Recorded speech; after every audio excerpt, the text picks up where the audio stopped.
Hello students, today we are going to solve 3.5 question number second.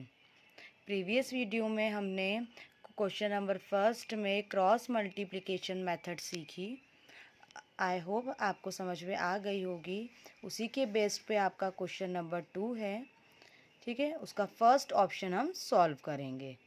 Option first में आपको बोला गया है for which value of a and b does the following pair of linear equation have an infinite number of solution.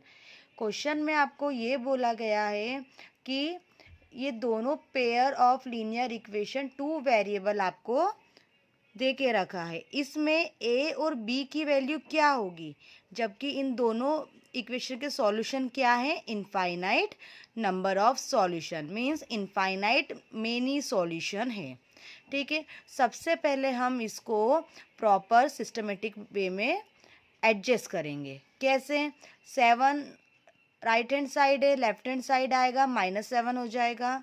3a + b - 2 right hand side है, left hand side आएगा minus में होगा। एक बात आपको ध्यान रखनी है कि यहाँ पे 3a + b - 2 एक पूरा एक्सप्रेशन है।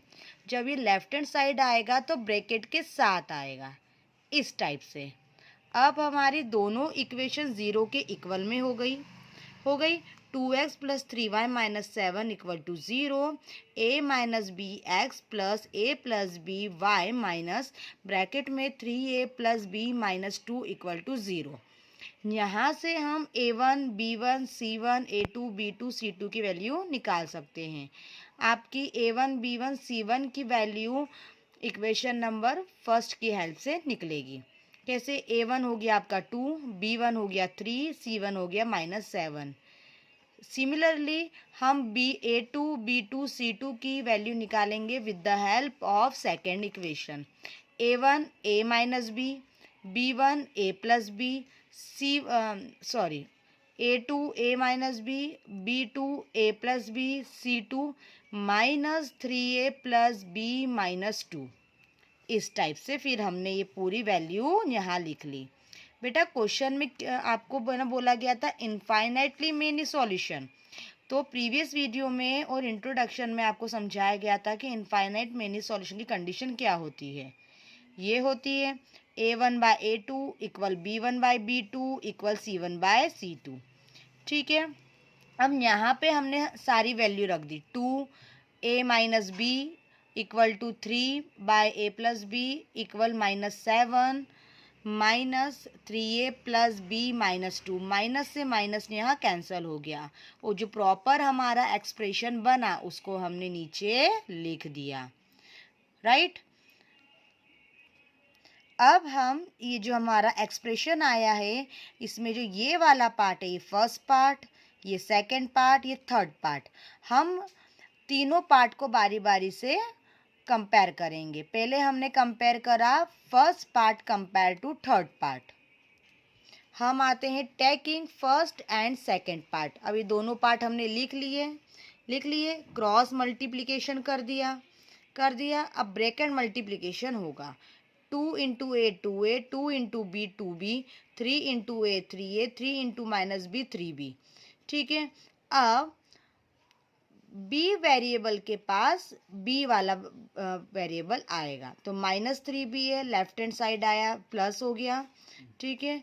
2a आपका नेगेटिव पॉजिटिव है, राइट हैंड साइड आएगा नेगेटिव हो जाएगा।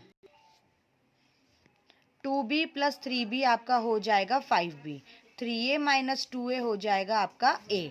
3a में से 2a जाएगा a, तो हमारे पास a की वैल्यू 5b आ गई, ठीक है। इसको हम बोल सकते हैं इक्वेशन नंबर फर्स्ट।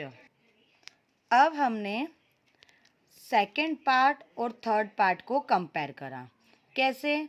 3 में a + b = 7 में 3a + b - 2।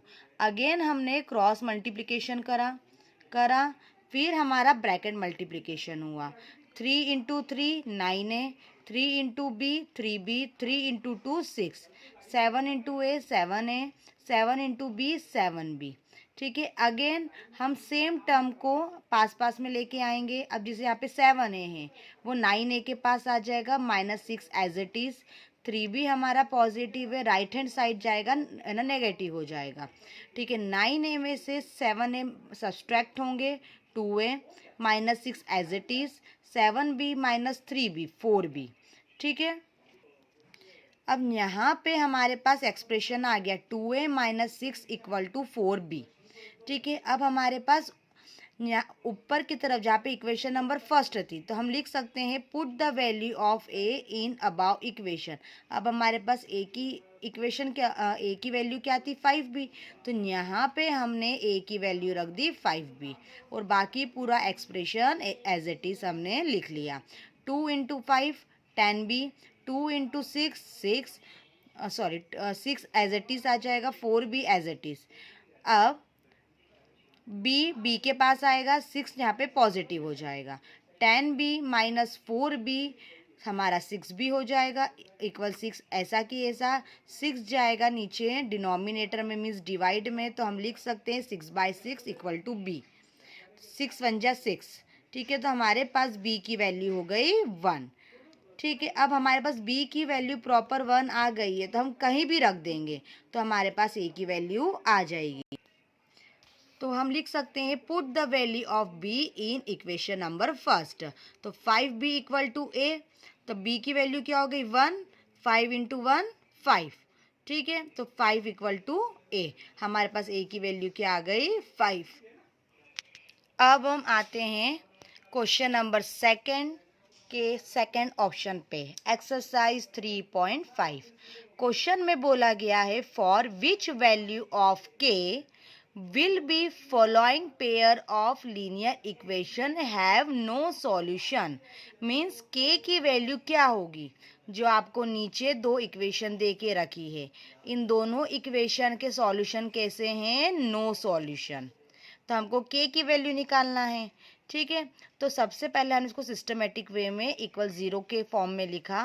1 पॉजिटिव है, लेफ्ट हैंड साइड आएगा नेगेटिव हो जाएगा, तो हम लिख सकते हैं 3x + y - 1 = 0। ठीक है। अब सेकेंड इक्वेशन में 2k + 1 राइट हैंड साइड है पॉजिटिव है, लेफ्ट हैंड साइड आएगा नेगेटिव हो जाएगा, पूरा एक एक्सप्रेशन है तो हम ब्रैकेट में लिखेंगे। ओके। अब यहाँ से हम लिख सकते हैं a1 b1 c1 की value with the help of first equation. तो a1 की वैल्यू हो गई 3, b1 की वैल्यू हो गई 1 और c1 की वैल्यू हो गई -1। अब हम a2 b2 c2 की वैल्यू लिख सकते हैं with the help of second equation. तो a2 की वैल्यू हो गई 2k - 1, b2 की वैल्यू हो गई k - 1 और c2 की वैल्यू हो गई -2k + 1। जैसे साइन है आपको वैसे ही साइन लेना है। ठीक है। तो हमने नीचे ये सारी वैल्यू लिख दी। ओके। अब कंडीशन हमको क्या दी थी, फॉर नो सॉल्यूशन। जैसा कि इंट्रोडक्शन में आपको बताया था कि नो सॉल्यूशन की कंडीशन क्या होती है, तो नो सॉल्यूशन की कंडीशन होती है a1/a2 = b1/b2 not equal c1/c2। अब हमने सारी वैल्यू रख दी ऊपर से, माइनस से माइनस कैंसल हो गया। ठीक है। और जो प्रॉपर हमारा एक्सप्रेशन बचा वो हमने नीचे यहाँ पे देखिए पूरा लिख लिया। अब ये हमारे लिए फर्स्ट पार्ट हो गया, ये हमारे लिए सेकंड पार्ट हो गया, ये हमारे लिए थर्ड पार्ट हो गया। अब फर्स्ट पार्ट और सेकंड पार्ट आपस में इक्वल है, लेकिन थर्ड पार्ट से क्या है, नॉट इक्वल है, तो हम लेंगे first part and second part. ठीक है। तो हम लिख सकते हैं taking first and second part, तो 3/2k - 1 = 1/k - 1। अब यहाँ पे हम करेंगे क्रॉस मल्टीप्लिकेशन। अब यहाँ पे देखिए हमने क्रॉस मल्टीप्लिकेशन कर दिया, फिर ब्रैकेट मल्टीप्लिकेशन हुआ, के वाली टर्म के पास के वाली टर्म आ गई, कांस्टेंट के पास कांस्टेंट की टर्म आ गई। 3k - 2k के 3 में से 1 माइनस होगा 2, तो यहाँ पे हमारे पास k की वैल्यू आ गई k = 2। For k = 2 the pair of equation have no solution. k की वैल्यू 2 होगी किस कंडीशन के लिए, नो सॉल्यूशन के लिए।